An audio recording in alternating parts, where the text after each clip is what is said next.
Nous sommes ravis avec Myriam de vous accueillir pour cette soirée Construire en terre autour des patrimoines et des matrimoines matériels et immatériels. Et cela un jour avant les journées européennes du patrimoine et du matrimoine qui ont eu lieu ce week-end. Cette soirée, nous l'organisons via l'école d'architecture et de paysage de Bordeaux, l'ENSAP, et avec l'Utopia, donc, que nous remercions pour la collaboration et ce bel accueil dans cette belle salle.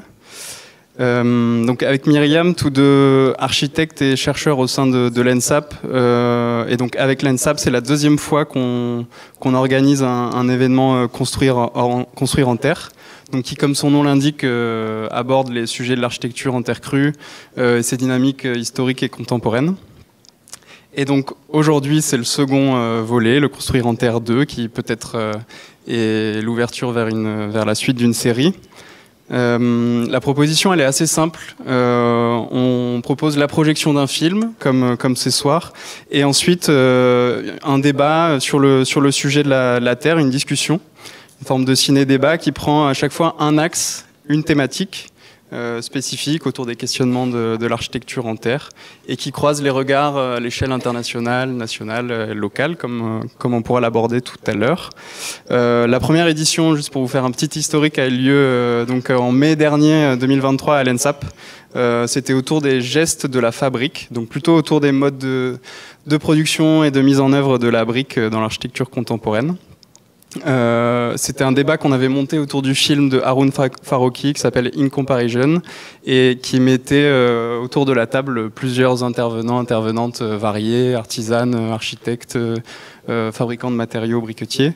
Et donc pour cette seconde édition, on a la chance de proposer donc dans cette salle de l'Utopia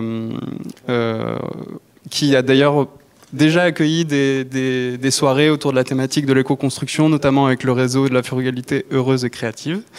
Et donc, j'arrivais au bout de mon petit mot, cette seconde édition, elle gravite plutôt autour de la technique du pisé. Il est abordé dans le film, vous aurez l'occasion d'admirer les différentes mises en œuvre. Donc c'est le film De terre et d'eau d'Antoine Basile, Ulysse Rousselet et Mamoun Kadiri. Et donc on aura la chance de découvrir les conditions d'existence de ces chantiers de mise en œuvre en pisé, d'un point de vue économique, social, écologique. Voilà. Et donc pendant la table ronde qui suivra la projection, donc vous avez l'occasion de rester après le film. On échangera plus spécifiquement autour des notions de patrimoine et de matrimoine. Et donc ce sera en présence des réalisateurs du film. On a la chance qu'ils soient là, une partie en tout cas. Et en tout de 6 invités aussi aux horizons variés qu'on remercie de leur présence et on aura l'occasion de les présenter tout à l'heure. Je passe la parole à Myriam. Donc merci pour ce mot d'accueil. On m'a confié un peu la rude tâche de présenter, d'introduire le film. Donc je vais essayer de lui rendre justice et ne pas trop divulgacher, comme on dit. Donc le film De terre et d'eau, réalisé en 2021, met en image le parcours de 3 architectes partis à la découverte de la construction en terre au Maroc, jonglant entre immersion dans les paysages ocres des villes, villages, vallées et montagnes de l'Atlas, et récits de celles et ceux qui les creusent, dessinent, façonnent, construisent ou encore protègent. Si les bâtisses que l'on va voir là, sublimées sous la lumière du sud marocain, renvoient à des imaginaires et vers un univers de contes de fées et aussi de forteresses impénétrables, elles racontent surtout l'histoire de peuples ayant trouvé dans la terre ce qui nourrit et ce qui abrite. Et donc en contrepartie, ce sont des gestes du faire et du soin que ces femmes et hommes ont développés et ont transmis pour entretenir leurs lieux de vie qui sont devenus aussi des patrimoines et des matrimoines reconnus mondialement. Donc Antoine, Ulysse et Mamoun, qu'on va voir aussi en images, mais qui n'est malheureusement pas avec nous aujourd'hui, interrogent des actrices et des acteurs de la construction en terre crue et sa conservation, et tracent ainsi les contours de la pratique dans un pays dont c'est la matrice, pour reprendre les propos de l'architecte Salima Nagy qu'on va voir dans le documentaire. Donc entre habitants, archéologues, constructeurs, architectes, artisans et entrepreneurs, le choix de la terre découle généralement de motivations multiples. s'il n'y a pas de doute sur la capacité du matériau à incarner une architecture située, à répondre aux usages de ses habitantes et de ses habitants et aussi à offrir des qualités thermiques et environnementales assez exceptionnelles. La terre est parfois aussi considérée comme seul recours dans des endroits reculés où l'approvisionnement en matériaux industriels est limité et très coûteux. Et le témoignage de certains artisans piseurs qu'on va voir et qui sont les principaux détenteurs de ce savoir-faire dans la région du Haut-Atlas révèle dans le documentaire une réalité assez nuancée, aussi bien sur le contexte socio-économique de leur pratique que sur l'image de précarité et de désuétude subie par la terre. Donc la déconstruction de certains préjugés autour de la fiabilité et de la durabilité de ce matériau est devenue d'autant plus complexe aujourd'hui suite au tremblement de terre qui a touché les régions du Haouz et du Haut-Atlas en septembre dernier et qui a vu même des villages entiers s'effondrer. Si l'essentiel des sinistres subis sont dus à des éboulements ou à des glissements de terrain, c'est en la terre que certains ont vu la faille alors que plusieurs bâtiments construits en béton ont subi de nombreux et de plus grands dégâts, souvent irréparables. Donc la dualité entre un matériau terre du passé et un béton qui incarne une certaine modernité vers laquelle on devrait aspirer freine encore aujourd'hui la considération de la terre crue comme réelle alternative dans la pratique de construction au Maroc. Et donc c'est aussi le cas, on le constate dans de nombreux autres contextes nationaux. Et ce soir, nous profitons de la projection de ce film et de la présence d'intervenantes et d'intervenants qui sont particulièrement engagés autour de la terre, de sa matérialité, ses usages, ses imaginaires, pour essayer de discuter des pratiques d'ici et d'ailleurs et d'inviter à encourager ou à retrouver un usage plus pérenne de ces matériaux qui marquent tout de même l'histoire de l'habité de toute l'humanité. Et je vous remercie particulièrement d'être aussi nombreuses et nombreux aujourd'hui, justement, à assister à cette soirée, à participer parce qu'on va aussi profiter de l'occasion pour verser la moitié des recettes à une association qui est engagée auprès des communautés affectées sur place. Donc je vous souhaite à toutes et tous un très bon film et on se retrouve juste après pour en discuter. Merci beaucoup.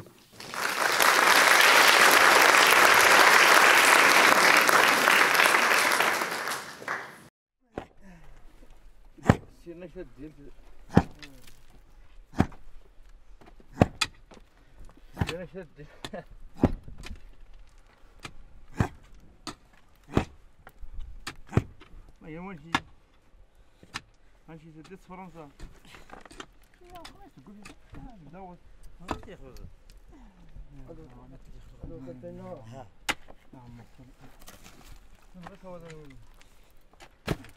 خلاص اللي متبع هاد الحرفه هذا الحرفه ديالو مكاينش. انا نتبع الحرفه ديالي ما غاديش نمشي للبني ما تنعرفش البريك وما تنعرفش سميتو الحديد وسميتو ما نمشيش ليه. ولكن شي واحد حنا بغينا نشجعوا الناس باش يبداو حتى هما يتعلموا هاد التقنيات تسولوا فيهم، التشجيع هي تسولوا فيهم تكون الخدمه موجوده يخدموا، غير تكون الخدمه يخدموا. ولكن الا ما كانتش عندهم تجربه خصهم يخدموا مع شي واحد اللي من طبيعي الحال خصو يخدموا مع شي واحد اللي مجرب وخدام يده.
Alors, on va pouvoir commencer l'échange. La proposition, c'est que on discute un peu avec nos invités d'abord, et ensuite on pourra vous donner la parole s'il y a des questions à propos du film ou sur la construction en terre crue de manière générale.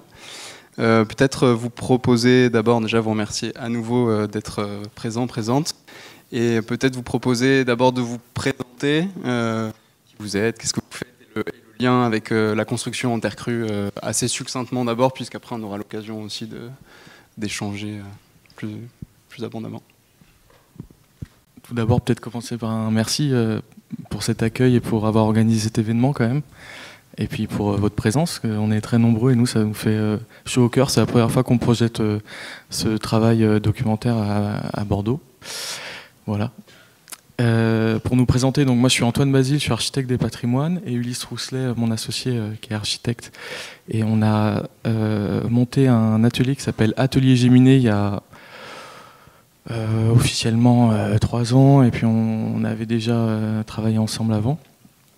Et l'idée c'était de partir sur un format un peu non conventionnel, donc on n'avait pas forcément de référence, et l'idée c'était de faire un pas de côté, et puis de travailler sur le médium vidéo, parce que c'est quelque chose qu'on affectionnait particulièrement, puis on avait un peu des compétences, entre parenthèses, on n'a pas du tout fait d'école de cinéma ou autre, hein, mais c'était un médium qu'on avait envie de pousser, et donc on est parti sur cette question de documentaire. Et ce documentaire, c'était une opportunité aussi. Donc c'est un documentaire qu'on a réalisé de manière totalement indépendante, on n'était pas du tout financé. Et on l'a fait à... Donc vous avez vu Mamoun Kadiri, qui est un de nos amis, donc on a réalisé à Simain. Je ne sais pas si on dit ça, mais Cisieux. Et du coup, voilà, c'était dans une période, donc ça remonte un peu quand même, c'était en 2021, c'était une période un peu compliquée, c'était en plein Covid, on a réussi à trouver une petite période pour rentrer sur le territoire marocain. C'était pas évident, on l'a fait un peu sans autorisation, je sais pas si on doit le dire, mais bon, c'était un peu de manière indépendante et à base d'amateurisme, mais on était très heureux. Nous, à l'époque, on était un peu néophytes, donc ça nous a permis de mettre la tête vraiment dans le patrimoine très rapidement. Et voilà, donc je parle peut-être un peu trop. Ouais, je suis désolé. Ouais, voilà, donc c'était, on en parlera après. Merci beaucoup en tout cas.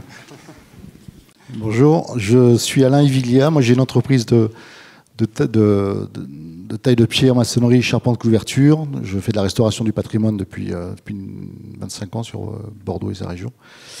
Et on a mis les pieds dans la terre, enfin les pieds et les mains dans la terre depuis 4-5 ans. Donc je pourrais apporter aussi mon témoignage sur ça. Bonsoir, je m'appelle Alizé Cunier, je suis architecte. Je me suis spécialisée dans l'architecture en terre avec le DSA avec Cratère à Grenoble. Et j'ai cofondé l'association Terre de bâtisseuses, qui est à la fois une association et une exposition. Et j'ai fondé aussi le bureau Dorodango Architecture, qui est basé dans les Landes. Et oui, et mon lien avec la terre, j'ai découvert la terre crue en 2016 et ça m'a vraiment passionnée. Voilà, donc j'ai vraiment voulu creuser encore un peu plus le sujet et mettre aussi les mains dans la terre. Bonsoir, Fanny Bess, architecte du patrimoine. Je suis arrivée au patrimoine par les matériaux naturels et donc la terre, la pierre, la paille, le chanvre, la chaux. Et en 2012, j'ai rencontré un architecte du bâti ancien en Normandie. Même si je suis de Dordogne, on s'est retrouvés là-bas avec Vincent. Et j'ai monté mon agence en suivant la formation patrimoine en parallèle. Et il y a quelques années, on a fondé l'agence Todo Architecture à Libourne, à 20 km d'ici. Et on fait partie de l'association De la tête au toit, qui est principalement une asso qui réunit des artisans de l'éco-construction, avec des ateliers partagés et aussi de la sensibilisation par des visites conseils et de la formation. Donc moi je m'appelle Vincent Laureau, je suis architecte, je travaille dans la même agence que Fanny là à l'instant. Je suis enseignant-chercheur, j'étais enseignant à Paris-Val-de-Seine jusqu'au mois de juin.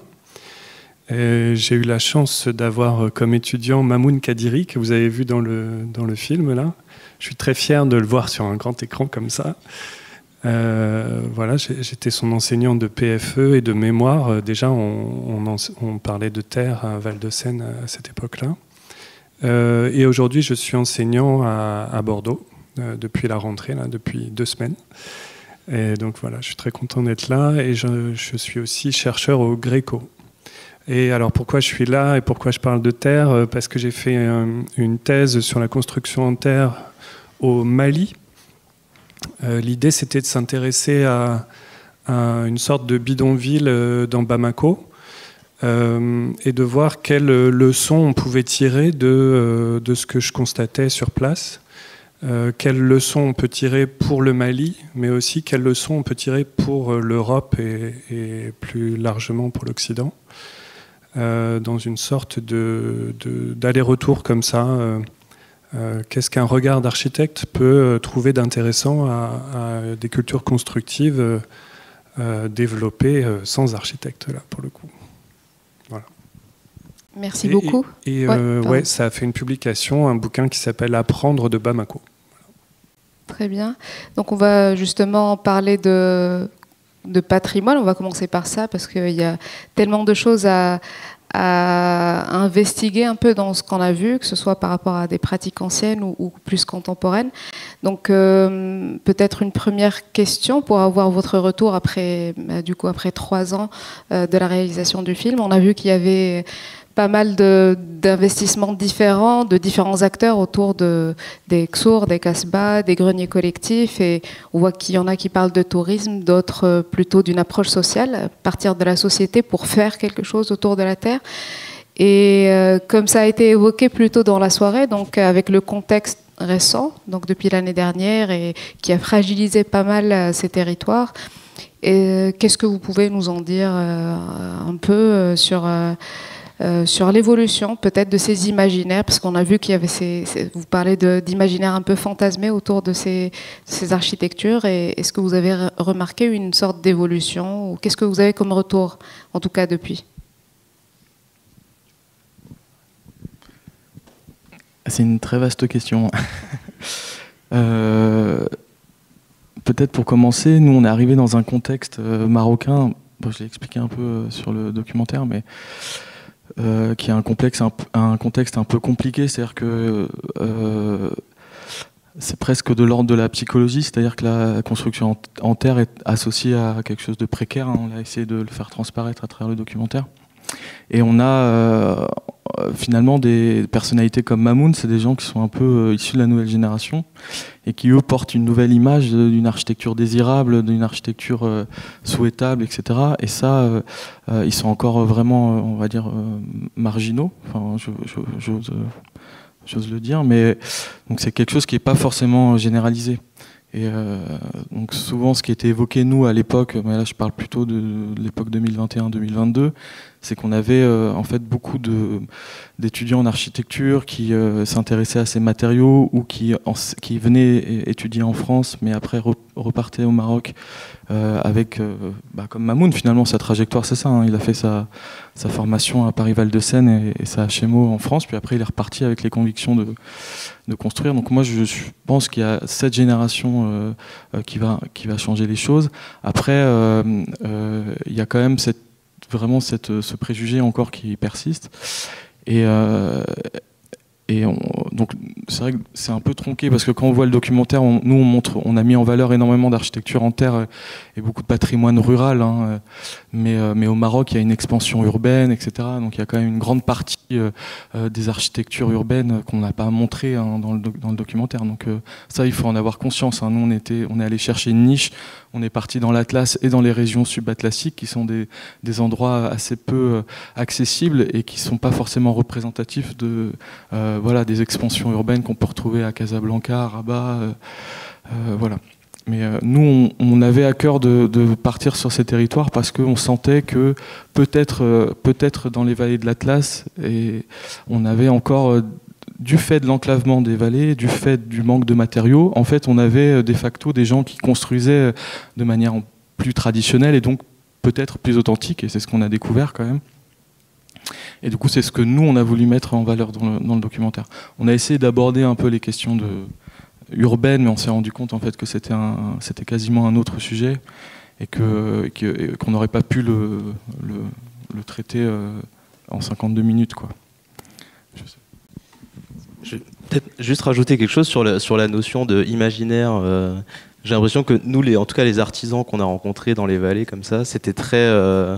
pour eux, c'est très pragmatique, quoi. Il y a un truc où ils sont pas en train de réfléchir à ce qu'ils sont en train de faire, etc. De manière très réfléchie, etc. Ils ont de la terre, ils ont finalement pas beaucoup de moyens, et ils font avec ce qu'ils ont sous les pieds, avec ce qu'ils peuvent, et ils le font parce que les ancêtres le faisaient, etc. Ils sont pas en train de théoriser tout un truc. Donc il y a des gens qui le font pour eux, j'ai envie de dire, donc c'est très bien aussi. Mais c'est vrai qu'il y a un truc très très pragmatique, quoi. On le dit dans le documentaire, nécessité fait loi. Je pense que ça s'applique assez bien, quoi. Et après, sur le tremblement de terre, nous, on a eu plusieurs échos là-dessus. C'est vrai qu'on a entendu un peu tout et son contraire. Il y en a beaucoup qui ont critiqué l'architecture en terre, qui se sont attaqués à ça. Je pense que nous, on a eu d'autres échos où finalement, ils s'attaquaient plutôt au béton en disant que... Enfin, c'est pas forcément une question de matériaux, c'est surtout une question de mise en œuvre. Et c'est pas toujours... Enfin, ouais, c'est surtout ça, quoi. Je sais pas si vous voulez rajouter quelque chose là-dessus. Et pour poursuivre la question, un peu dans d'autres contextes, ici en France ou ailleurs à l'étranger, dans vos expériences personnelles, comment cet imaginaire-là des patrimoines, des matrimoines s'invite dans l'architecture contemporaine? Aujourd'hui, je pense aussi, notamment si on parle du local en Gironde, où il y a finalement peu de traces de construction en terre, de vernaculaire en terre qui persistent, ou dans les Landes où il y a plutôt un imaginaire autour de l'Erial et de la Grange en Torchis. Comment ces imaginaires s'invitent, selon vous, dans vos pratiques en fait aussi au quotidien?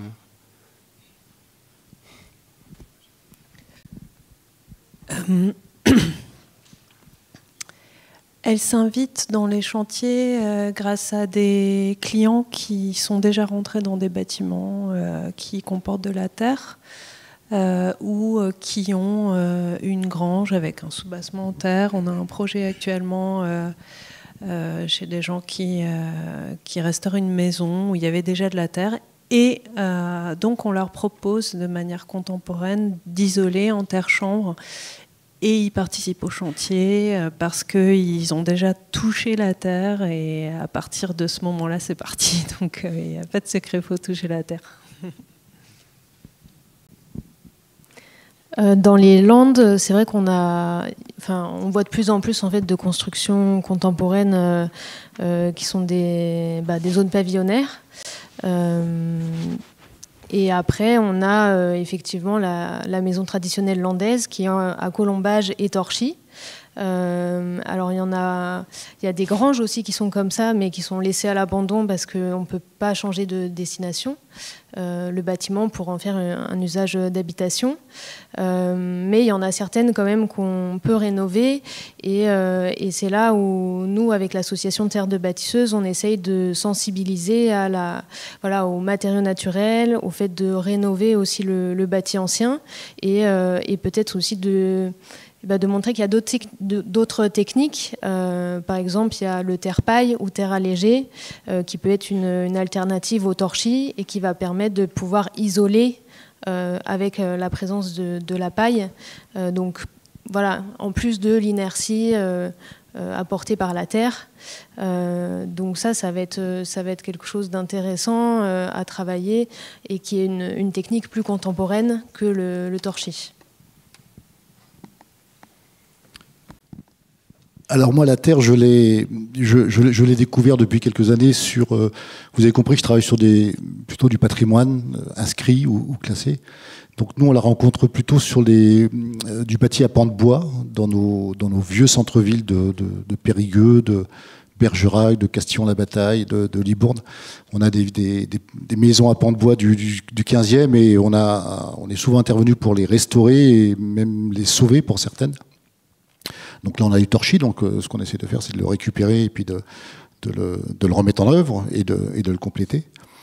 Après, on a eu l'occasion de travailler sur un un très très beau chantier dans le Gers. Dans le Gers, il y a pas mal de constructions à base de terre.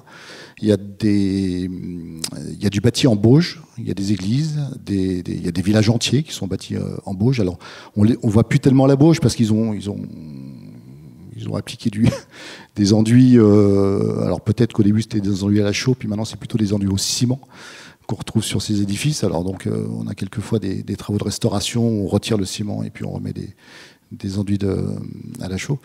Et sinon, à San Cristi d'Armagnac, il y a un magnifique château qui s'appelle le Castel de San Cristi d'Armagnac, qui est un château qui doit avoir des bases 12e, 13e, 14e, 15e, enfin un peu à toutes les époques. Mais c'est un château magnifique, avec des murs en pisé qui doivent faire 2 mètres, 2 mètres 50 de large, sur 8-10 mètres de haut, avec de l'adobe, avec des adobes, avec du pan de bois, du torchis, des enduits de terre.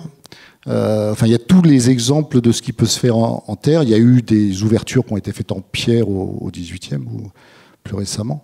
Mais disons que le château est tout en terre, il est classé monument historique. On a fait plusieurs phases de travaux sur ce château. Alors, on ne s'est pas inventé spécialiste de terre crue. En fait, on a répondu à ce dossier avec un artisan en terre crue qui s'appelle Christian Bord, qui vit dans les Pyrénées, qui vient pas trop dans les centres-villes bordelais. Et donc à ses côtés, on s'est formé, on a beaucoup appris sur un édifice comme ça. On a eu 4-5 tranches de travaux. Là dernièrement, on a fait des travaux de calade sur des cheminements qui passent sous le château. Donc je vous invite à y aller. C'est un très bel exemple. À part ça, je vous avoue que, je suppose que vous avez vu qu'en Gironde, le terrain est plutôt propice à la construction en pierre. Moi, ce qui me va très bien, puisque c'est notre spécialité à la base. Mais on n'a pas trouvé de bâti historique en terre. Très bien. Ce qu'on a vu aussi dans le film, c'est qu'il y a une réelle reconquête de l'architecture en terre et qui passe beaucoup par l'éloge du chantier. Donc il y a pas mal. Il faut voir, faire et constater tout simplement les vertus de ce matériau-là. Et donc il y a plusieurs leviers et ils en parlent directement dans le documentaire, notamment avec Mamoun Kadiri, qui est l'architecte et co-réalisateur aussi du film. Qui évoque le rapport au temps et donc qu'il existe certaines innovations qui peuvent nous aider à compenser un peu le temps qu'on prend habituellement sur les chantiers traditionnels, même si on perd des choses aussi en parallèle, si on passe au trop innovant. Il y a aussi Oussama Moukmir, qui est l'entrepreneur spécialiste des matériaux naturels, qui parle de la réglementation parasismique. Donc il y a différents leviers. Donc ce qu'on voulait savoir, c'est selon vous et aussi votre expérience de chantier et de projet, quels sont les leviers qui ont poussé au choix de la terre? Peut-être vous pouvez nous donner quelques exemples de projets où il y a eu un déclic, où il y a quelque chose justement qui a fait que la terre était le bon choix, ou le choix juste en tout cas.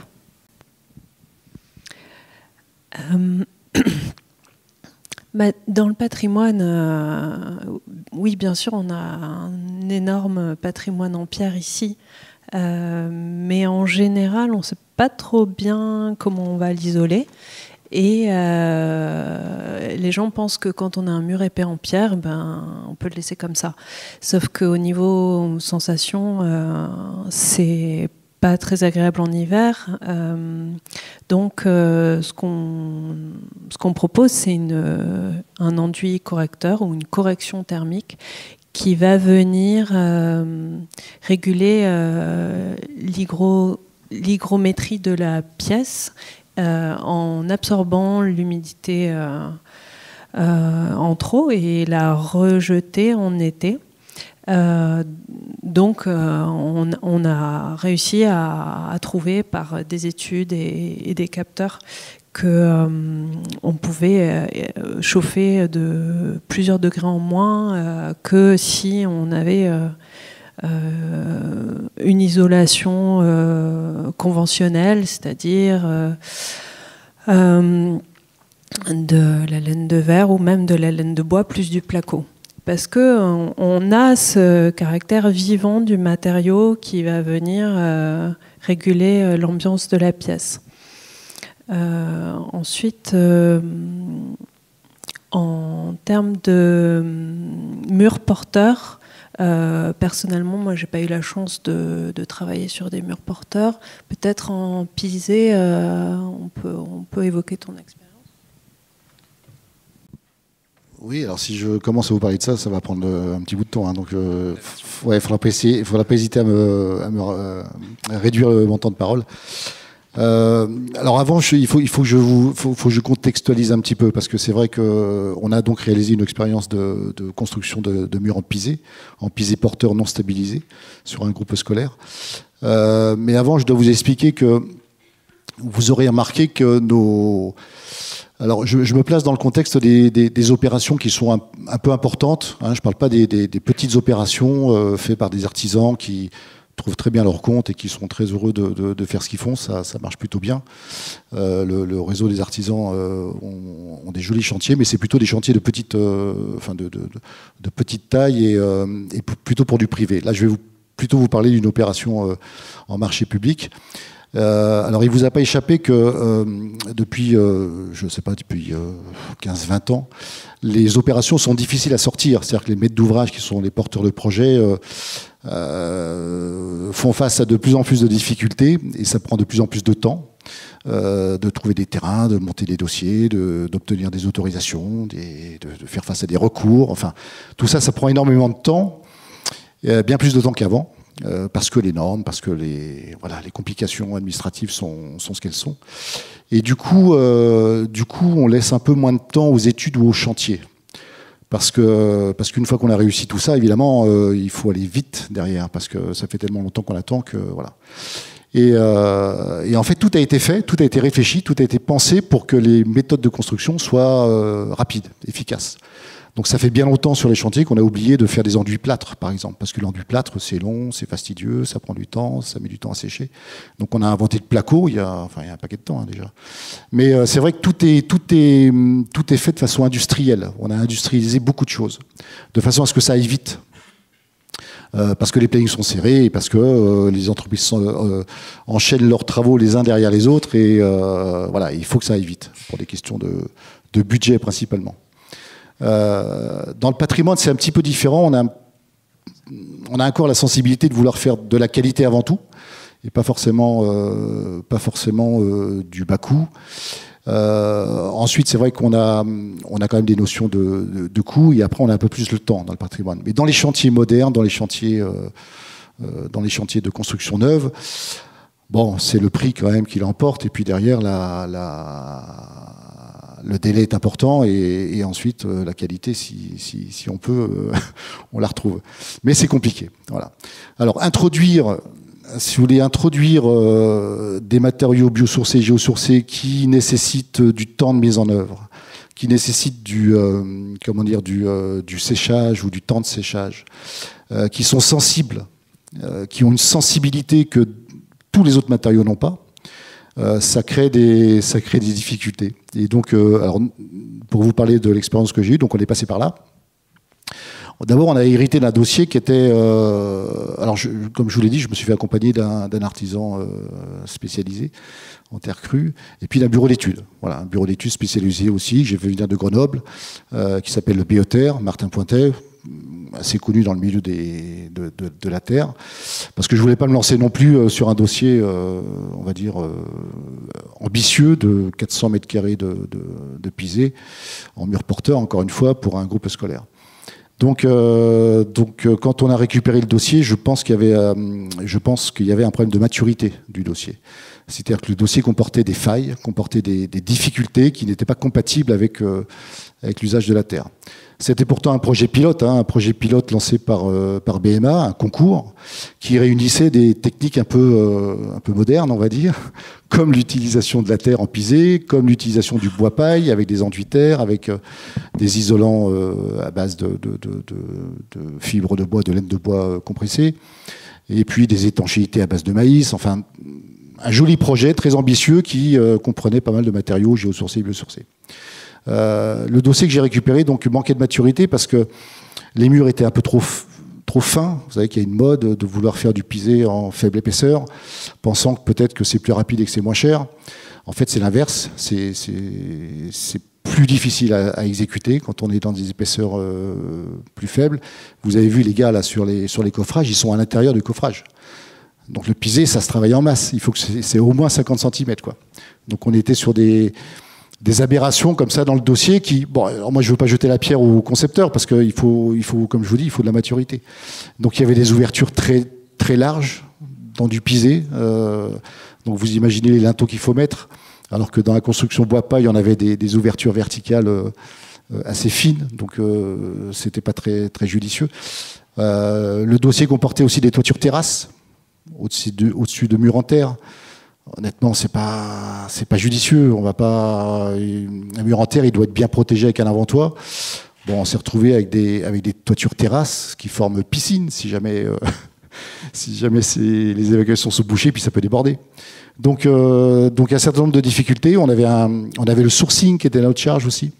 Donc c'est-à-dire qu'on était en charge de la. Moi j'avais 3 semaines pour trouver de la terre propice au pisé. J'ai 3 semaines d'études, 3 semaines de recherche pour trouver la bonne formule, puis 3 semaines de laboratoire dans un marché public avec les contraintes que ça peut engendrer. Donc quand je réfléchis après coup, c'était quand même assez ambitieux d'accepter tout ça. Donc c'est vrai que on se heurte à un espèce de paradoxe où l'utilisation de la terre dans des chantiers de cette nature-là est quand même très risqué. Alors moi je regrette pas parce qu'on a beaucoup appris. Moi j'ai eu l'occasion de former une douzaine de gars sur le chantier. J'ai des architectes qui sont venus des bureaux d'études qui m'ont demandé de venir travailler aussi sur l'opération. Mais je pense qu'on a un problème encore de maturité dans les dossiers qui sont présentés. Et je sais qu'il y a des formations de partout, que les architectes, les bureaux d'études, les entreprises se forment un peu partout. Donc je pense qu'on va y arriver. On va arriver à un moment donné où on aura des dossiers qui seront, on va dire, plus propices.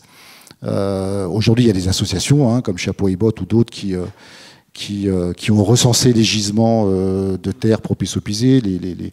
Donc je vois bien que les choses s'améliorent, mais je pense qu'on a encore un souci de temps, enfin de compréhension de la sensibilité du matériau dans des dossiers où il faut aller vite parce que le dossier est prévu comme ça, quoi. Donc il va falloir du temps pour que tout le monde comprenne les subtilités de ces matériaux. Voilà. Et oui, ce que tu relates ici comme expérience de chantier, de conception, ça parle au final de la structuration d'une filière ou pas au niveau local, avec tous les maillons, que ce soit les concepteurs, les artisans, tu as parlé des bureaux d'études. Donc il y a un paquet de personnes en fait, qui régissent la mise en œuvre d'un bâtiment en terre en amont. Et il y a des questions d'acculturation à la terre et tout ça. Et ça me permet un peu de rebondir sur le film où on entend à un moment donné Mamoun Kadiri qui explique qu'au Maroc, il n'y a pas en fait encore de filière terre structurée. Et pour autant, on voit quand même qu'il y a une certaine vivacité dans les techniques, il y a des savoir-faire avec une énergie pour les préserver et qui semblent déjà structurés d'une certaine manière. Et donc, on se posait la question, on avait envie de vous poser la question à partir de quand, selon vous, on peut parler de filière pour la construction en terre. Voilà, c'est la question. En France, on a beaucoup de terreux, j'ai l'impression. Enfin, nous, du coup, on a fait le documentaire. On est parti au Maroc, on n'y connaissait pas grand-chose, à vrai dire, à la terre au début.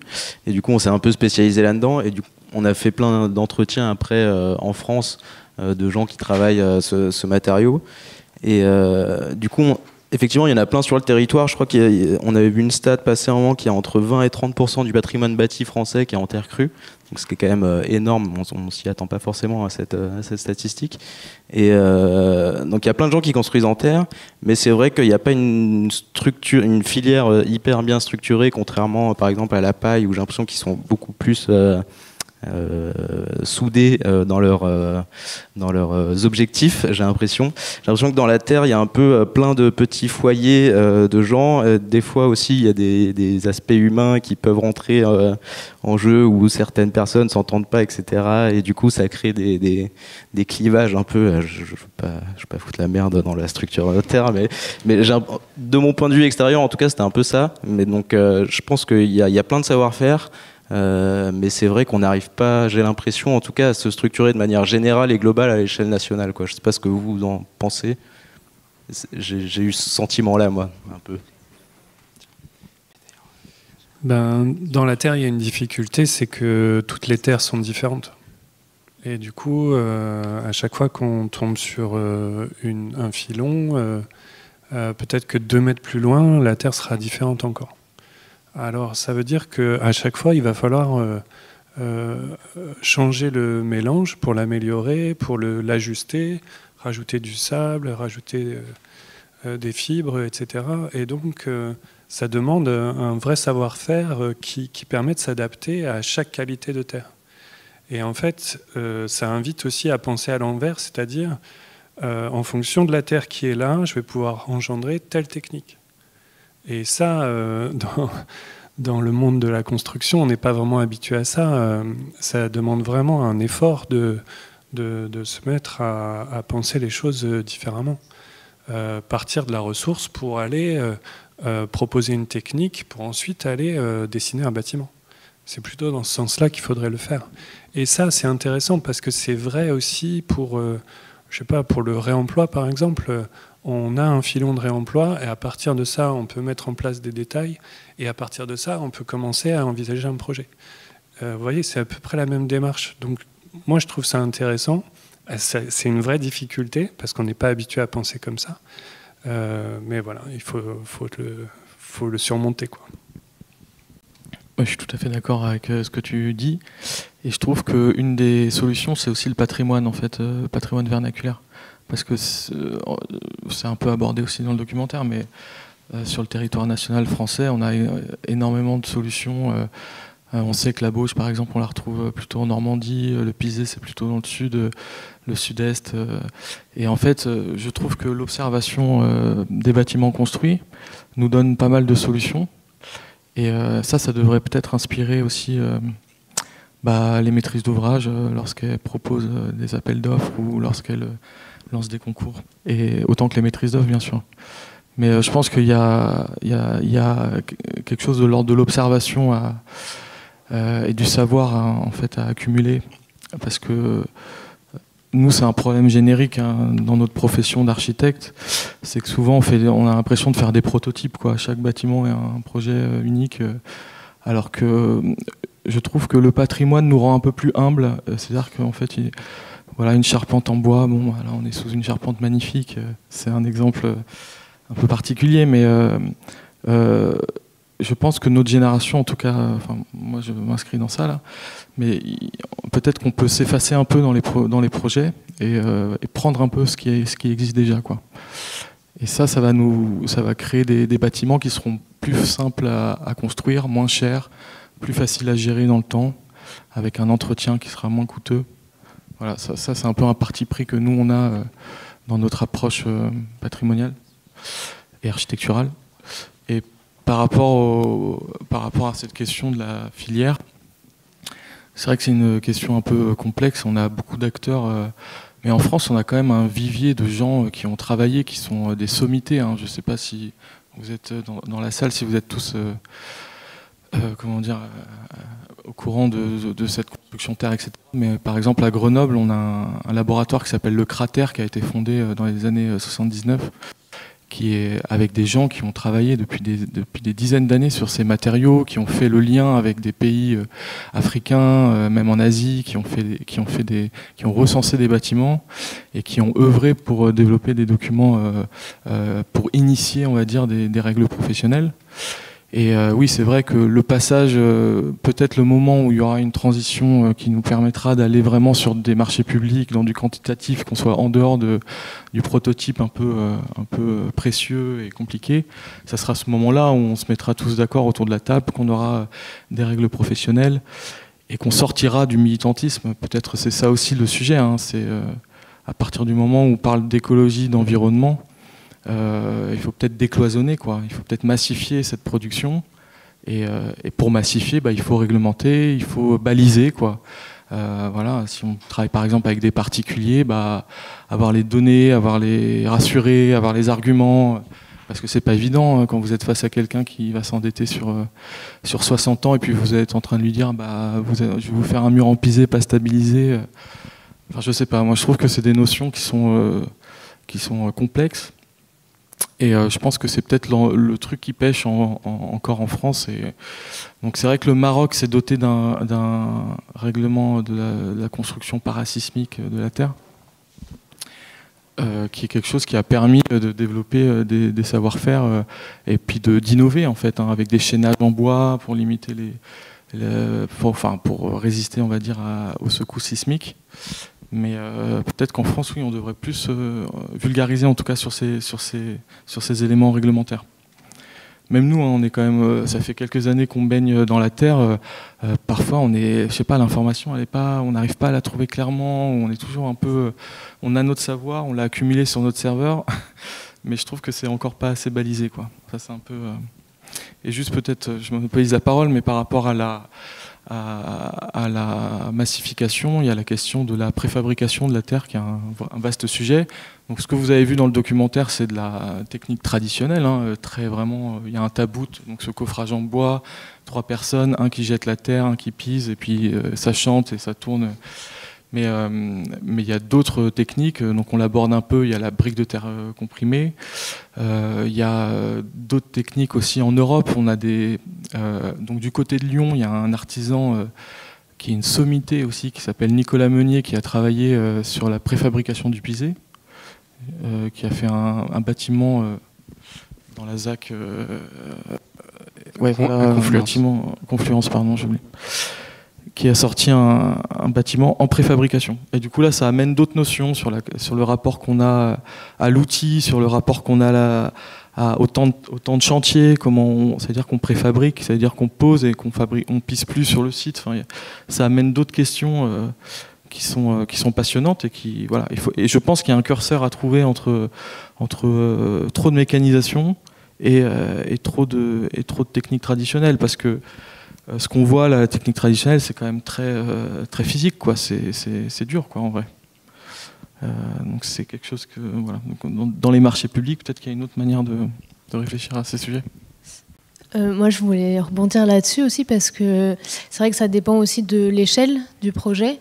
Et pour moi, alors la mécanisation a sa place, l'intensité sociale des chantiers participatifs a aussi sa place, et en fait, tout dépend de la volonté qui est derrière et de l'échelle du projet. Et je voulais revenir aussi sur la notion de filière. Alors oui, en France, il y a quand même énormément d'acteurs et d'actrices dans la terre crue, à tous les niveaux. Après, c'est vrai qu'au niveau, par exemple des Landes, oui, c'est plus compliqué. Même au niveau de Nouvelle-Aquitaine, il y a quand même quelque chose j'ai l'impression, qui commence à se mettre en place. Mais ça demande à avoir des acteurs et des actrices à tous les niveaux, donc des clients, des architectes, des ingénieurs, des bureaux d'études, que tout le monde soit formé. Pour moi, il y a aussi vraiment cette notion de formation qui est très importante, puisque c'est quand même des matériaux qu'on n'utilise pas comme ça. Il faut quand même être conscient qu'il y a des risques, et si on veut pérenniser justement ces filières-là, il est nécessaire de faire les choses correctement dans les règles de l'art. Et du coup, par rapport à la notion de filière, pour moi, il y a aussi quelque chose de très important, c'est de travailler aussi avec les artisans, et qui est vraiment d'effacer cette sorte de hiérarchie qu'il y a avec l'architecte à la tête, en haut de la pyramide. Et en fait, c'est créer un dialogue avec tous les corps de métier pour construire quelque chose ensemble avec les connaissances et les compétences de chacun et chacune. Et je reviens du coup à cette notion de confiance qui est abordée dans le film.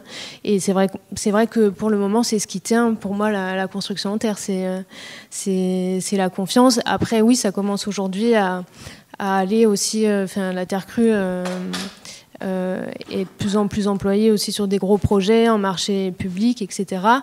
Et ça, c'est lié aussi à une volonté politique. Donc il faut qu'il y ait aussi cette volonté politique derrière, comme il y a eu à la ZAC de Biganos, qui a permis de construire, je crois que c'est 14 hectares voilà, de logements en utilisant de la brique de terre crue, du BARP. Voilà. Donc il faut qu'il y ait une volonté de chacun, chacune, à tous les niveaux. Et c'est comme ça qu'on fait avancer les choses ensemble, voilà, petite pierre par petite pierre. Moi, je voulais juste rajouter 2 choses. On a un exemple en Europe de quelqu'un qui a 50 ans d'avance par rapport à nous. C'est un Autrichien qui s'appelle Martin Rohr, que peut-être certains connaissent. Il a démarré la Terre il y a plus de 50 ans, et Nicolas Meunier, je pense, lui a emboîté le pas. Il a développé une usine de préfabrication de murs en pisé, donc il a développé la technique, et donc il la maîtrise bien maintenant, il construit partout en Europe. Et il a une usine donc, de fabrication de murs en pisé, donc tout est mécanisé, tout ce qui est fouloir ou pisoir, c'est mécanisé. Donc il débite des murs comme ça, qui tronçonnent après par morceaux, il les fait sécher. Ensuite, il a une technique de transport très, très appropriée pour éviter de créer des vibrations et de créer de la fissuration dans ces blocs de murs en pisé. Et ensuite, il arrive sur des chantiers où effectivement, là, il va beaucoup plus vite. Et donc, c'est plus compatible avec des chantiers d'ampleur pour créer des murs, très rapidement. Il faut lui tirer un chapeau, parce que moi j'ai essayé de transporter du pisé, c'était compliqué, et je vous assure qu'il faut vraiment avoir travaillé longtemps et bien adapter toutes ces méthodes pour arriver à faire ça. Mais ça, c'est une technique, c'est peut-être l'avenir de la façon de construire en terre sur des chantiers importants et dans des conditions de rapidité telles qu'on les connaît aujourd'hui. La deuxième chose que je voulais dire, c'est que toutes les terres sont différentes, c'est vrai, et c'est bien la difficulté, parce que pour les passer au bureau, quand on fait des murs porteurs, évidemment, hein, quand on veut les faire passer par les bureaux de contrôle et autres, on n'a jamais le temps. On n'aura pas le temps, compte tenu des chantiers. Si ça se passe au moment des appels d'offres et qu'il faut chercher de la terre, ce ne sera pas possible. Il y a une idée qui consiste à recenser la qualité des terres qui sont dans les zones d'aménagement, dans les zones futures d'aménagement. Il y a des bureaux d'études de sol qui sont missionnés par les communes ou par les mairies pour recenser leur sol et connaître les dimensionnements des fondations qu'il faudrait envisager plus tard. Il faut aussi caractériser peut-être la terre à ce moment-là pour savoir que là, il y a un gisement qui permettrait, avec un pourcentage d'argile, qui permettrait de faire de la construction à base de terre, et que ce soit des données qui soient intégrées dans les dossiers, de façon à ce que quand les appels d'offres, quand les aménageurs vont arriver et que les promoteurs vont s'emparer du dossier, il y aura dans le cahier des charges une obligation peut-être de récupérer de la terre pour du réemploi et faire des constructions adaptées aux matériaux qui sera trouvé sur site, quoi. Ça, c'est quelque chose qu'il faudrait qu'on arrive à développer de façon politique pour que ce soit intégré dans les études dès le départ, quoi. Ce serait une bonne chose. Comme on l'a évoqué juste avant, par exemple avec Chapeau et Bottes, et vous l'avez dit aussi, qui répertorie aussi les gisements disponibles. Donc c'est aussi effectuer le passage d'un travail associatif qui est quand même financé aussi par des subventions publiques, et de l'intégrer à une connaissance vraiment plus pratique et passer à la mise en œuvre. Et justement, là, on a beaucoup parlé de la matérialité de la terre. On est vraiment sur le matériau, mais derrière le matériau, il y a aussi le geste, et on l'a beaucoup vu en mouvement dans le film. Il y a aussi la culture du soin, parce que on reste solidaire de ces bâtiments, comme ça a été dit, et on y revient, on le soigne, on l'entretient, et comme ça, il perdure dans le temps. Et comme on peut le constater aussi avec la présence de l'architecte Salim Anaji, qu'on a vu, qui est une figure un peu charnière au Maroc autour de ces questions-là, et de votre présence à Alizé et Fanny, c'est que le monde de l'éco-construction voit une présence féminine un peu plus forte que dans d'autres chantiers plus traditionnels, utilisant des matériaux plus industrialisés. Et il y a aussi une structuration de coopération coopératives ou d'associations qui encouragent ou qui donnent à voir en tout cas l'engagement des artisanes et des architectes et d'autres actrices de l'éco-construction sur les chantiers. Et donc peut-être que Alizée, tu peux nous en dire plus un peu sur l'association Terre de bâtisseuses et puis ce que la place du genre en fait prend au sein de votre initiative. Donc Terre de bâtisseuse, en fait à la base c'est né au sein du DSA, donc la spécialisation que j'ai faite à Cratère, et en fait c'est une idée qui est venue collectivement au sein de notre promo où on s'est dit mais alors on a beaucoup d'intervenants hommes qui nous montrent des projets d'hommes en terre crue, mais en fait on connaît plein de femmes qui font aussi des super projets en terre et en fait il y a un festival qui s'appelle Grain d'Isère qui se passe donc aux grands ateliers de Villefontaine tous les 2 ans et c'est la promo du DSA qui est un peu chargée d'organiser ce festival. Et à ce moment-là, les grands ateliers nous ont dit on vous donne carte blanche. Et on s'est dit pourquoi pas, pour cette occasion, donner plus de visibilité aux femmes. Mais en fait, il y a eu le Covid. Donc on avait quand même monté tout un séminaire autour de ça. On n'a pas pu le faire. Et après, chacun s'est un peu éparpillé dans toute la France. Et en fait, c'est en 2022 où on a repris contact et j'ai un peu essayé de remotiver le groupe en disant mais en fait faut faire quelque chose. On a fait des portraits, des entretiens avec des femmes du monde entier qui travaillent avec la terre. On va pas les laisser moisir dans la poubelle. Il faut bien faire quelque chose avec ça. Donc on a repris contact avec les grands ateliers et c'est un peu à ce moment-là aussi qu'est né Terre Femmes et Savoir-faire. Et du coup, grâce aux grands ateliers, on a pu imprimer les premiers portraits. Et aujourd'hui, on a une trentaine de portraits de femmes du monde entier qui travaillent avec la terre, que ce soit des ingénieurs, des architectes, des maçonnes, enduiseuses. On a aussi des artistes, fournisseurs, voilà, on a un peu tous les profils.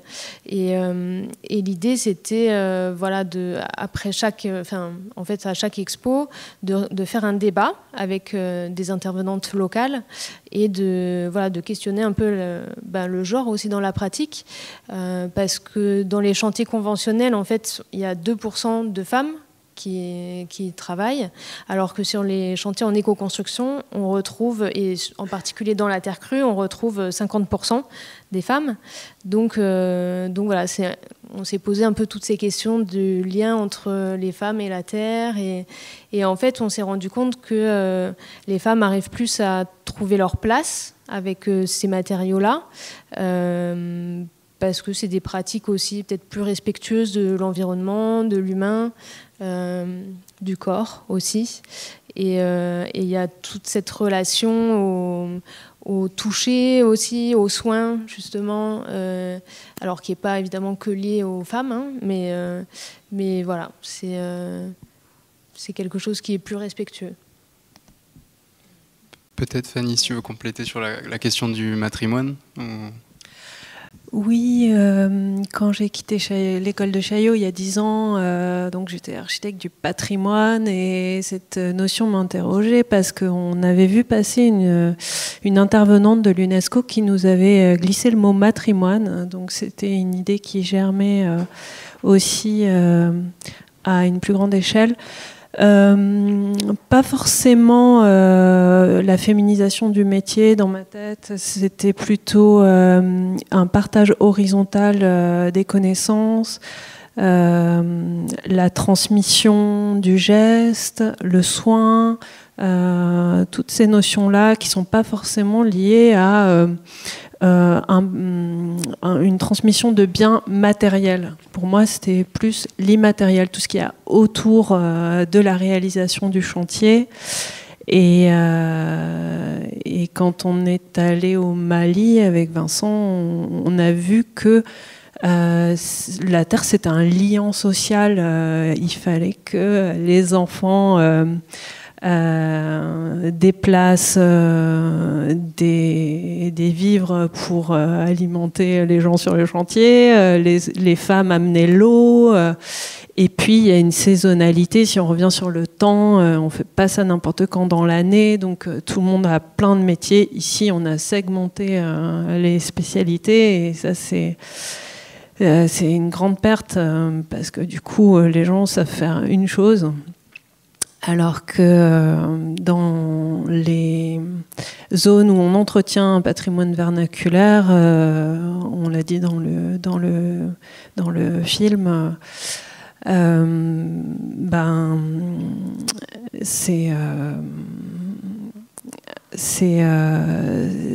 on y goûte dès qu'on est petit. Donc nous, on est beaucoup sur la sensibilisation. Donc, plus davantage dans la maîtrise d'œuvre pour moi, et puis la formation, et je propose toujours aux clients du participatif, et puis Vincent par l'enseignement.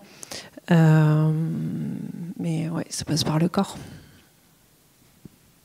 Ok, merci. Peut-être une dernière question pour conclure de notre côté, avant de vous laisser la parole s'il y a des questions.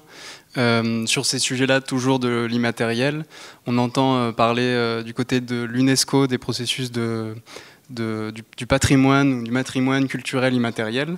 On peut citer la transhumance en France, le trait de charpente, la pierre sèche, qui ont été en gros revalorisés et protégés avec des dossiers qui sont montés. Et on entend aussi que du côté de la terre crue, avec la Confédération Terre Crue, donc, qui est nationale en France, il y a la volonté, c'est un sujet qui est mis sur la table depuis 2022, c'est assez récent. C'est une question qui est là en tout cas. Quel intérêt ça aurait de faire cette démarche pour la terre crue, pour les gestes, les savoir-faire? Et donc la question c'est, est-ce que selon vous ces processus de matrimonialisation, de patrimonialisation auraient un intérêt dans le contexte ici de la terre crue, sur la question de la filière, des savoir-faire, de la revalorisation, la question de la formation derrière? C'est un peu vaste, mais peut-être... je sais que aussi Antoine, Ulysse, vous avez fait un documentaire sur la pierre sèche, peut-être qu'il peut y avoir des échos là-dessus. Moi, je pense que tout processus de patrimonialisation, lorsqu'il est vivant, c'est forcément bénéfique, quoi. Et dans la pierre sèche, donc c'est vrai qu'on a travaillé sur la pierre sèche dans le Luberon, pardon. Tout ce processus qui a été porté pendant une quinzaine d'années par Claire Cornu, etc., ça aboutit à la création de formations, à de la vulgarisation, à beaucoup de documentation scientifique, mais pas que scientifique, sur ce matériau et ses techniques de mise en œuvre, et ça a été extrêmement bénéfique, quoi. Donc ça l'a inscrit peut-être aussi dans une culture populaire, ça l'a rendu visible au-delà d'une muséification. Et je pense que pour la terre crue, oui, ça serait à mon humble avis, ça serait très bien aussi. Mais il faut conserver, ça c'est aussi peut-être le cheval de bataille de Salim Hanaji quand elle parle de patrimoine vivant, quoi. C'est très important cette question de vivacité, parce que on met pas sous cloche, quoi. En fait, on valorise des savoir-faire qui existent et on donne envie de les pérenniser, quoi. Ça c'est très important.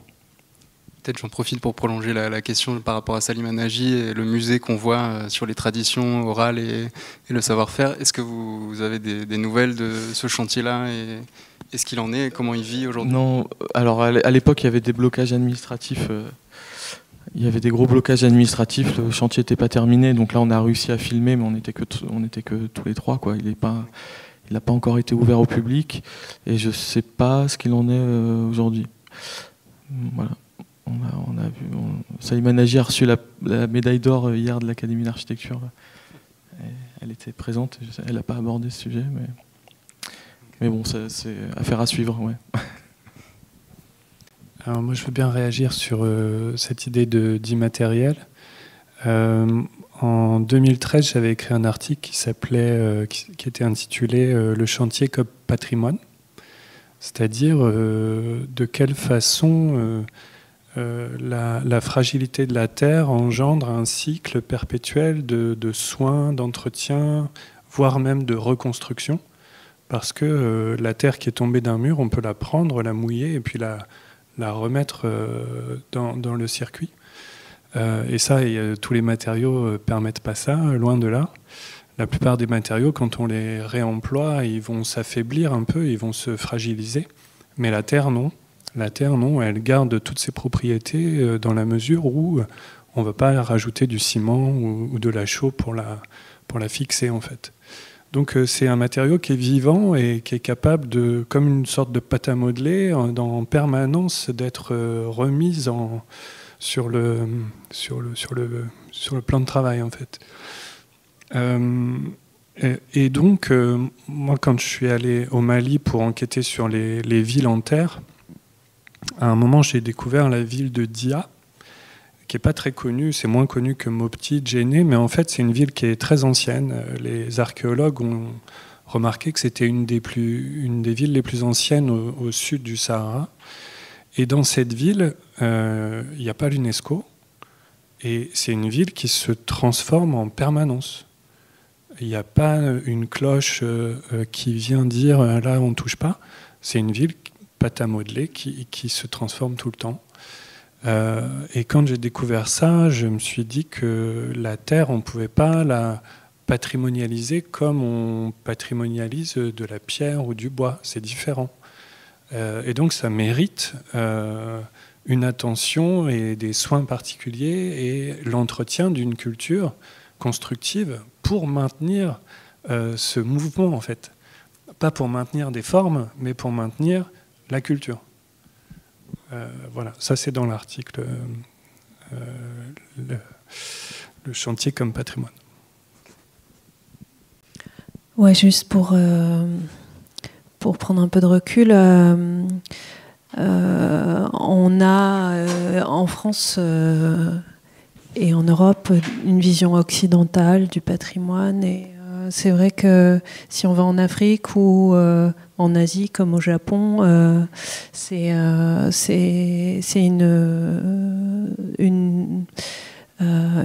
patrimoine c'est plus dans les savoir-faire. Et je voulais juste vous recommander de chercher le document de Nara, qui est la ville au Japon où ça a été signé, avec 28 pays qui sont mis autour de la table pour dire oui, c'est pas forcément une forme figée, mais peut-être qu'on peut apprendre en déconstruisant, en reconstruisant, comme ils font là-bas à Élysée. Donc ça fait 2 pages et ça a un peu révolutionné le monde du patrimoine quand on dézoomait un peu de notre petit regard occidental en 91. Ok, merci pour ces premiers échanges.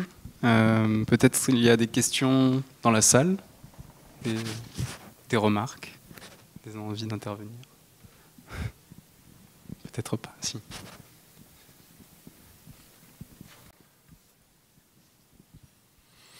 Merci pour cette belle présentation. Denis Boulanger, architecte du patrimoine.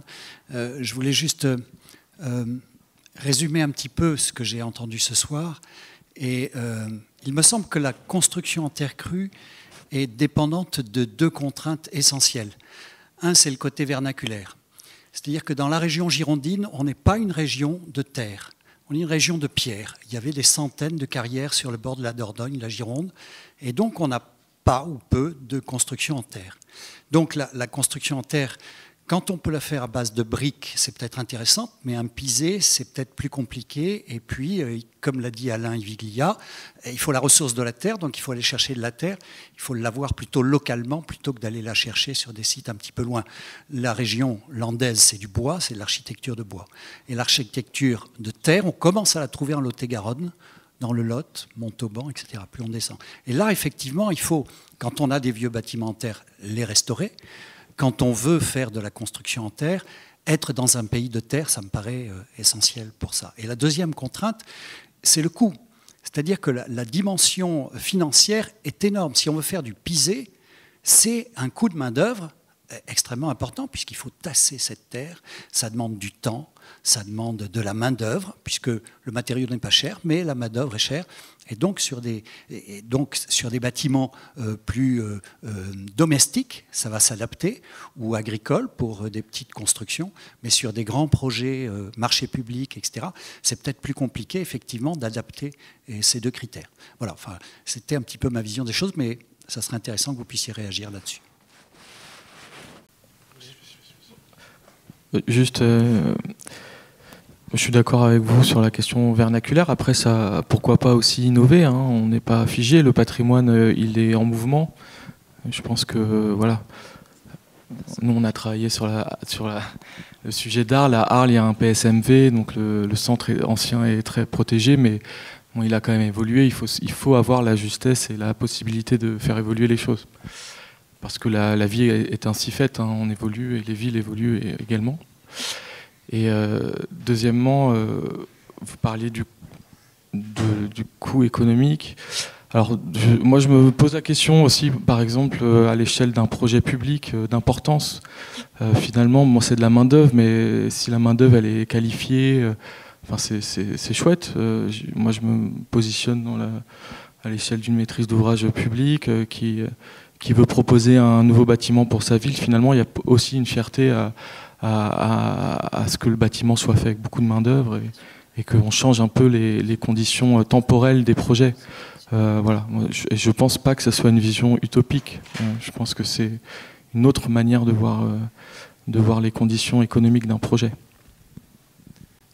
Alors, peut-être une autre réponse à cette question pertinente. Le coût de la main-d'œuvre est cher et la matière coûte presque rien. Se faire livrer un mètre cube de terre, c'est 50 € le mètre cube. On va payer 50 € de plus de transport. Donc, c'est pas vraiment la matière qui coûte cher, c'est le temps qu'on va y mettre. Il y a une voie qui est intéressante, c'est le chantier participatif, qui permet de s'affranchir du temps de main-d'œuvre pour être dans un système d'échange sans argent. Et là, ça ouvre des opportunités très intéressantes pour tous les matériaux qui demandent du temps. C'est vrai pour la paille, c'est vrai pour la terre. Et là où ça fonctionne assez bien, c'est que c'est des techniques qui sont très simples. Ce qui fait qu'en quelques jours, on est formé et on est capable derrière de pouvoir être assez efficace pendant une semaine, 2 semaines, le temps qu'il faut. Et c'est des principes d'échange. On s'engage à être formé pendant quelques jours et à travailler pendant une semaine. Moyennant le gîte et le couvert. Voilà. Il y a tout un tas d'associations. Il y a le site Twiza, par exemple, aujourd'hui, qui est très actif sur ce secteur et qui permet de mettre en relation des gens qui veulent apprendre avec des chantiers qui vont ouvrir l'été prochain. Oui, et puis ceux qui font ça, pour eux-mêmes, ils sont capables de réparer leur bâtiment après, alors que dans les circuits conventionnels, si on n'est pas artisan ou pas très bricoleur, on ne va pas savoir réparer son mur s'il y a un trou. Donc c'est aussi un autre rapport à son lieu de vie et comment s'approprier un espace qui nous correspond. Oui, bonjour. Je suis architecte et enseignant à l'école. Je voudrais rebondir sur la question du coût, parce qu'elle me fait... Alors, je suis moins spécialiste de la terre que de la pierre, bien que je ne sois pas un grand spécialiste de la pierre non plus, mais enfin, c'est un domaine que je connais mieux et qui me passionne. Je pense que sur la question du coût, je vais le dire pour la pierre, je pense que construire en pierre massive, ça coûtera cher aussi longtemps qu'on voudra que ça coûte cher. Le jour où on décidera que ça ne doit pas coûter plus cher que la construction conventionnelle, on y arrivera. Donc, c'est effectivement une massification de ce type de construction, de ces connaissances, surtout la création de la filière pierre, parce que tu me contrediras peut-être Alain, mais pour avoir visité quelques carrières en Gironde, ils m'ont très clairement dit il y a quelques années qu'ils n'étaient pas du tout équipés pour faire de la construction en pierre massive, les outils ne sont pas faits pour ça, etc. Alors que les carrières, elles le sont, puisqu'on a construit Bordeaux avec toute cette pierre. Donc je pense que si on retrouve une économie, une filière, par exemple de la pierre, mais je pense que ça sera pareil pour la terre, enfin, ou peut-être que j'ai tort, mais je crois que ça a été dit plusieurs fois, c'est des questions de volonté politique, enfin, pour volonté à tous les niveaux. Mais je pense que la question du coût, je ne vais pas dire que c'est un faux problème, mais si on veut dépasser cette contrainte-là, on y arrivera. J'en suis convaincu. Je n'ai pas les moyens de le prouver, mais j'en suis convaincu.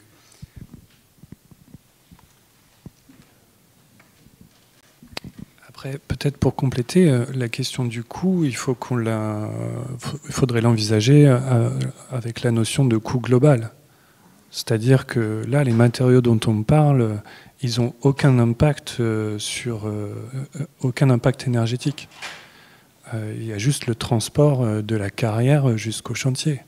Après, c'est le malaxeur et c'est tout, quoi.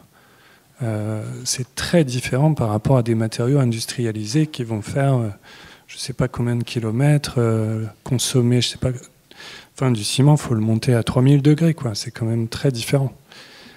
Donc, tous les matériaux qui demandent très peu de transformation, à mon avis, ils méritent d'être complètement valorisés pour devenir communs et ordinaires, en fait. Et partout où on va pouvoir mettre de la terre facilement dans les chantiers, il faut le faire. Je veux dire, faire de la terre en structure, on le voit bien, c'est compliqué. Mais faire de la terre pour isoler des bâtiments en pierre qui existent déjà, ça c'est facile. C'est facile, c'est à la portée de tout le monde. Enfin, la terre plus la paille ou la terre plus le chanvre, ça c'est des techniques qui sont très simples, il n'y a presque pas besoin d'outils. On va utiliser les pieds, les mains et puis un bout de bois pour tasser et c'est tout. Donc ça c'est vraiment à la portée de tout le monde pour valoriser ces matériaux-là. Et après, pour moi, il y a aussi une vision sur le long terme où, avec les matériaux industrialisés et conventionnels, en fait, derrière, on va être obligé de mettre un climatiseur, voilà. Alors que la terre crue, en fait, ça va nous permettre. Enfin, c'est grâce à l'inertie, en fait, de la terre crue qui va nous permettre, du coup, de stocker la chaleur en hiver et la fraîcheur en été. Donc, et après, évidemment, il n'y a pas que les matériaux. Il y a aussi comment on oriente le bâtiment, le bioclimatisme, etc. Comment on agence l'espace pour que, du coup, ce soit bien pensé, qu'il y ait une ventilation naturelle, etc. En fait, il faut voir les choses en globalité et sur le long terme aussi. Alors, je vais vous apporter mon éclairage sur la pierre massive. La construction en pierre massive, elle devient de plus en plus faisable, effectivement, parce qu'il y a eu la mécanisation, l'industrialisation, les découpes numériques. Donc, ça devient plus réaliste et plus faisable d'un point de vue du coût. Malgré tout, dans notre région, on a des carrières souterraines qui impliquent des méthodes et des coûts qui sont supérieurs aux carrières qui sont par exemple dans le sud-est, dont le prix au mètre cube est à peu près de la moitié. On doit obtenir des prix au mètre cube autour de 200-250 euros dans le sud-est. Nous, descendre à moins de 450 euros le mètre cube, pour une entreprise comme la mienne, je n'arriverai jamais à obtenir mieux. Et quand on additionne tout ça, on s'aperçoit qu'on arrive à... Si on est judicieux en architecture et qu'on fait une architecture très propice pour la construction en pierre massive, on doit atteindre, j'avais fait des calculs puisque j'ai des clients qui m'avaient demandé de regarder ça, on est à peu près à 15% plus cher sur une architecture adaptée qu'un bâtiment en briques ou en béton. Donc on n'est pas loin. Après, il suffit de faire quelques économies sur les matériaux de seconde œuvre ou de décoration et on est quasiment au même prix. Donc ça devient faisable. Mais encore faut-il adapter son architecture. Pour la terre, moi je suis persuadé que c'est une question de culture. Si on n'a pas la culture de la terre, c'est très ambitieux et à mon avis compliqué à moyen terme ou à long terme de construire en terre dans une région qui n'est pas propice à ça, quoi. Le bâtiment que j'ai construit avec ces murs en pisé, je suis inquiet de savoir si les gens qui s'occupent de ce bâtiment vont être soucieux de vérifier qu'il n'y ait pas de traces d'humidité, puisque, comme je vous l'ai dit, on a des piscines, enfin on a des toitures terrasses. J'ai bien insisté, je leur ai dit surtout surveillez bien qu'il n'y ait pas de taches d'humidité qui arrivent, parce que s'il y en a une, ça veut dire qu'il y a une fuite dans la toiture terrasse, et donc il ne faut pas laisser ça comme ça, quoi. C'est-à-dire qu'il faut s'en occuper, quoi. Donc, et pourquoi ça a été créé comme ça, pourquoi ça a été fait comme ça, je ne sais pas, mais c'est pas judicieux de faire ce genre de construction. Donc il faut, à mon avis, il faut quand même avoir la culture. Je veux dire, construire en pierre à Bordeaux. D'ailleurs, à ce sujet-là, moi qui suis spécialiste de la restauration des monuments ou des bâtiments en pierre, je m'aperçois que depuis quelques générations, on a perdu le sens de l'entretien de la pierre. La pierre, ça s'entretient comme le reste. Et on a perdu ces notions de ventiler les caves, de faire attention à l'eau. La pierre, comme la terre, la pierre, ça n'aime pas l'eau. Et si on laisse des remontées capillaires, si on ne surveille pas les toitures et si on ne ventile pas nos caves, regardez ce qui se passe dans nos immeubles. Je pense que nos grands-parents, nos arrière-grands-parents avaient la culture de la construction en pierre et ils étaient attentifs à ce que leur cave ne soit pas, que la ventilation soit faite et que les sols soient drainés, qu'il n'y ait pas de Enfin, aujourd'hui, quand on visite les caves des immeubles qui s'écroulent, mais c'est catastrophique. Je veux dire, voilà, on a perdu la notion de l'entretien de la pierre ou des précautions qu'il faut prendre pour la construction en pierre. Si on se met à construire en terre dans une région qui ne connaît pas cette culture, ça va pas faire des miracles, hein, ça va pas forcément bien marcher, quoi. Et je vous dis, donc il y a des régions, tu disais la Normandie, la Bretagne, la région Rhône-Alpes, donc il y a des régions, le Gers, il y a des régions propices qui mettent en œuvre une culture de construction qui est propice à leur région, et c'est très bien comme ça, quoi. Et ça, il faut le préserver.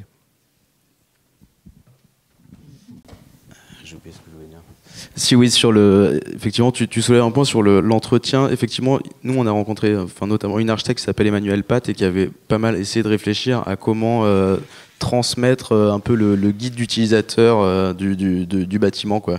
Et effectivement, souvent, quand on utilise des matériaux bio et géosourcés, on a un peu cette problématique-là. Et pour revenir sur la question du coût, nous, on s'est intéressé à la pierre sèche. On a fait un documentaire qui s'appelle Au pays des pierres. Je fais un peu de pub. Et on a trouvé une stat où c'était, en gros, il y avait, je me souviens pas exactement des chiffres, mais en gros, sur 100% du prix du mur, sur un mur en béton, on était à, je vais peut-être dire des bêtises, mais dans l'ordre d'idée, je pense que c'est à peu près ça, c'était 80% de transport, prix du matériau, etc. Il y avait entre 10 et 20% de prix de main-d'œuvre. Et sur les constructions en pierre sèche, c'était l'inverse, c'était 80% de main-d'œuvre et 10-20% de prix du matériau. Et en fait, quand on y réfléchit, c'est plus un problème presque sociétal, quoi. C'est qu'est-ce qu'on a envie de faire de l'argent, où est-ce qu'on a envie de le placer. Moi, je pense que c'est plus judicieux d'essayer de faire vivre une économie locale et que tout le monde vive bien et qu'on ait de l'argent à l'échelle territoriale plutôt que de faire vivre une multinationale qui soit à côté au CAC 40. Voilà, après, c'est des problèmes sociétaux et politiques, mais je pense que c'est plus judicieux, j'ai l'impression, de faire ça comme ça. Merci pour ces échanges. On va conclure là-dessus, sur ces élans politiques, et vous remercier encore une fois de votre présence. Merci d'être venus si nombreux. Merci à l'Utopia pour l'accueil. Et pour information, ça a été filmé, cette table ronde, donc ce sera diffusé sur la chaîne YouTube de l'ENSAP. Merci à Teddy pour la captation. Et oui, les prochains rendez-vous, un peu de pub pour les collaborateurs, collaboratrices. Ce vendredi, donc demain, il y a l'inauguration au 308 de l'expo Archifrugal, avec une conférence, et sinon une thématique donc forcément du week-end autour du patrimoine et du matrimoine avec le village des métiers, plus dans les Landes, l'exposition Terre de bâtisseuse, et ensuite la semaine prochaine, le 25, il y a la journée des terres, donc qui est collectif projet autour de la filière terre en Gironde, Nouvelle-Aquitaine, avec la question de la filière, de la structuration de la filière et une démonstration le soir. Et enfin, les rencontres de la frugalité qui arrivent en octobre. Voilà. J'insiste juste pour le village des métiers du patrimoine qui sera demain et après-demain au pied de la cathédrale Péberlan à Bordeaux. Donc ça rassemble une quinzaine d'artisans qui vont créer des petits ateliers participatifs. Donc si vous voulez casser du caillou, si vous voulez mettre les mains dans la terre, si vous voulez faire de la forge, si vous voulez, voilà, il y a tous ces métiers qui vous attendent, vous et vos enfants, pour se distraire et s'amuser à découvrir ces gestes du patrimoine. Voilà. Et merci et belle fin de soirée, et belle journée du patrimoine.